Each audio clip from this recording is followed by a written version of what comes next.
Hello everyone, আসসালামু আলাইকুম। Welcome to technique is education. আজকে আমি তোমাদের সামনে আলোচনা করব খুবই গুরুত্বপূর্ণ একটি টপিক নিয়ে। আজকে আমার টপিকটা হচ্ছে যে নবম দশম শ্রেণীর হিসাব বিজ্ঞান সাবজেক্টের অধ্যায় 8 অর্থাৎ নগদান বই নিয়ে। তো নগদান বইয়ে করতে গেলে সবথেকে ইম্পর্টেন্ট যে মানে টার্মটা আসে সেটা হচ্ছে কন্ট্রা এন্ট্রি।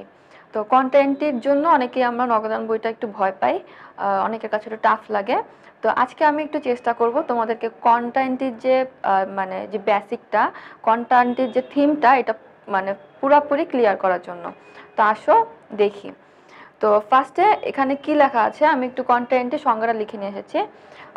সংজ্ঞাটা কি বলা আছে যে সকল লেনদেনের ফলে নগদান হিসাব, যে সকল লেনদেনের ফলে নগদান হিসাব ও ব্যাংক হিসাব দুটোই একসাথে প্রভাবিত হয়, ওই সকল লেনদেন সমূহকে কন্ট্রা এন্ট্রি বা বিপরীত দাখিলা বলে।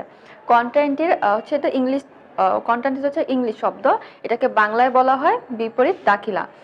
তো কি বললাম যে সকল লেনদেনের ক্ষেত্রে নগদান হিসাব ও ব্যাংক হিসাব দুটো একসাথে প্রভাবিত হয়। আমরা কি প্রত্যেকটা লেনদেন থেকে কি করি, জাবেদা করি। তো কিছু কিছু লেনদেনের ক্ষেত্রে জাবেদা কি হয় যে একসাথে ব্যাংক আর নগদান দুইটাই আসে, হয় নগদ বাড়ে ব্যাংক কমে অথবা ব্যাংক বাড়ে নগদ কমে। তো এরকম যদি কোনো টার্ম আমরা পাই, ওটা নিয়ে আমরা যেটা করব সেটা হচ্ছে কন্ট্রা এন্ট্রি, বাংলায় বলে বিপরীত দাখিলা। আচ্ছা, তারপরে দেখো কি লেখা আছে। কন্ট্রা এন্ট্রি হলো নগদান বইয়ের উভয় দিকের পোস্টিং এর পর, কন্ট্রা এন্ট্রি হলে নগদান বইয়ের উভয় দিকে পোস্টিং এর পরে খতিয়ান পৃষ্ঠা কলামে, এটা একটু খেয়াল করো আমাদের কোন কলামে করতে হবে। আমাদের কিন্তু পাশাপাশি দুইটা ছোট ছোট ঘর থাকে, একটা হচ্ছে রসিদ নং খতিয়ান পৃষ্ঠা, যেটা ডেবিট পাশে আর ক্রেডিট সাইডে থাকে ভাউচার নং আর খতিয়ান পৃষ্ঠা। কিন্তু তোমাকে যখন কন্ট্রা এন্ট্রি হবে তখন কোন ঘরে, খতিয়ান পৃষ্ঠা, খতিয়ান পৃষ্ঠা কলামে কি লিখে দিতে হবে, সি। বাংলায় তুমি মানে লিখতে পারো সিটাকে, বা ইংলিশের ক্যাপিটাল লেটার লিখতে পারো সি, অথবা বাংলা ক অক্ষরটা লিখতে পারো। আচ্ছা, তো এখন আমরা একটু নমুনা দেখি যে কন্টেন্ট কিভাবে হতে পারে, একটু অ্যাপ্লাই করে দেখি। আচ্ছা, তো এখানে ফার্স্টে যে নমুনাটা দেওয়া আছে কি বলা আছে, 1 নম্বরে নগদ অর্থ ব্যাংকে জমা 20,000 টাকা। আচ্ছা, নগদ অর্থ যদি আমরা ব্যাংকে জমা দিই সেক্ষেত্রে আমাদের দুটা পক্ষ কি আসে, চলো পক্ষটা বিশ্লেষণ করি। নগদ অর্থ যদি আমরা ব্যাংকে জমা দিই তাহলে আমার ব্যাংক ব্যালেন্স বাড়ে, অর্থাৎ ব্যাংক হিসাব ডেবিট হয়। আবার নগদ অর্থ ব্যাংকে জমা দেওয়ার ফলে কি, নগদ টাকাটা আমার হাত থেকে চলে যাচ্ছে, অর্থাৎ নগদ টাকা কমে যাচ্ছে। যদি নগদ টাকা হ্রাস পায় তাহলে আরেকটা পক্ষ কি পায়, নগদান হিসাব ক্রেডিট।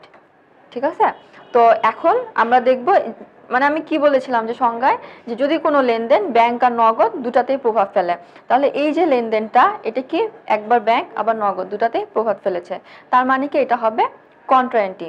তো কন্ট্রা এন্ট্রিটা ছকে কিভাবে করবো ওটা দেখি। ফার্স্টে তারিখ, তো অঙ্ক যখন থাকবে তখন তারিখ এগুলো থাকবে। তো এখন জাস্ট এটা থেকে বুঝাই কি হলো, দেখো ব্যাংক হিসাব, ব্যাংক হিসাব কি আছে, ডেবিটে আছে। তাহলে আমরা কি করব, ডেবিট সাইডে ব্যাংকের ঘরে টাকা লিখে ফেলবো। টাকা বলা আছে 20,000 টাকা, ডেবিট ঘরে, ডেবিট সাইডে ব্যাংকের ঘরে 20,000 টাকা লিখে ফেললাম। আর আমরা কি জানি যে এই যে প্রাপ্তি বা বিবরণের ঘরটা, সেটাতে কি লিখতে হয়, যেটা আমরা করছি অর্থাৎ ব্যাংক হিসাবে টাকা লিখেছি বসাবো উল্টাটা, অর্থাৎ নগদান হিসাব। ডেবিট সাইডের কাজ শেষ। আমরা জানি কন্ট্রা এন্ট্রি দুইটা সাইডে বসে, একটা সাইডের কাজ দেখে ফেললাম, এখন ক্রেডিট সাইডের কাজটা দেখি।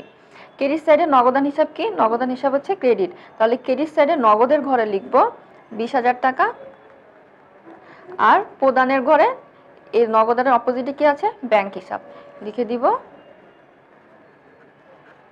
ব্যাংক হিসাব।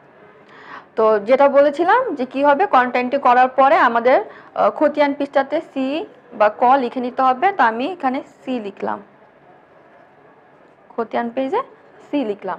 তো একটা ক্ষেত্রে তো আমরা দেখে নিলাম যে কিভাবে কন্ট্রা এন্ট্রি হয়। আরেকটা ক্ষেত্রে দেখি, আরেকটাতে কি বলা আছে, ব্যবসার প্রয়োজনে ব্যাংক হতে উত্তোলন, কোথা থেকে, ব্যাংক হতে উত্তোলন 10,000 টাকা। আচ্ছা, তো ব্যবসার প্রয়োজনে যদি আমি ব্যাংক থেকে উত্তোলন করি সেক্ষেত্রে আমাদের দুটা পক্ষ কি আসে দেখি। ব্যাংক থেকে উত্তোলন করলে আমার হাতে নগদ টাকা আসছে, তাই একটা পক্ষ হচ্ছে নগদান হিসাব, যেটা হবে ডেবিট। অন্যদিকে কি হচ্ছে, ব্যাংক থেকে উঠানোর ফলে ব্যাংক ব্যালেন্সটা, ব্যাংকে যে টাকাটা সেটা কমে যাচ্ছে। তো টাকাটা যদি কমে যায় তাহলে আমার ব্যাংক ব্যালেন্স মানে ব্যাংক নামে সম্পদটা হ্রাস পাবে, ব্যাংক হিসাব হবে ক্রেডিট। তাহলে এখন দেখো কিভাবে আমাদের ছকে বসবে। নগদান হিসাব আছে কোথায়? ডেবিট সাইডে। তাহলে ডেবিট সাইডে আমরা নগদের ঘরে টাকা লিখব 10,000 টাকা।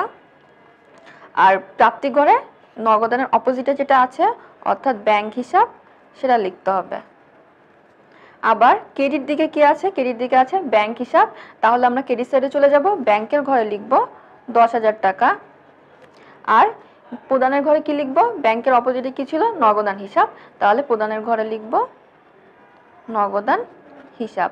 এই দুইটা ক্ষেত্রে সাধারণত কন্ট্রাইন্টি হয়ে থাকে। তো এইগুলো একটু ঘুরানো, কথাটা একটু ঘুরানো থাকে, কিন্তু মেইন থিম হচ্ছে একই। তো আশা করি যে আমি তোমাদেরকে কন্টেন্টটি সম্পর্কে একটা ক্লিয়ার যে আলোচনা সেটা করতে পেরেছি। তো আমাদের নেক্সট পর্বগুলো দেখার জন্য আমাদের চ্যানেলটি সাবস্ক্রাইব করে আমাদের সাথেই থাকো। ধন্যবাদ সবাইকে।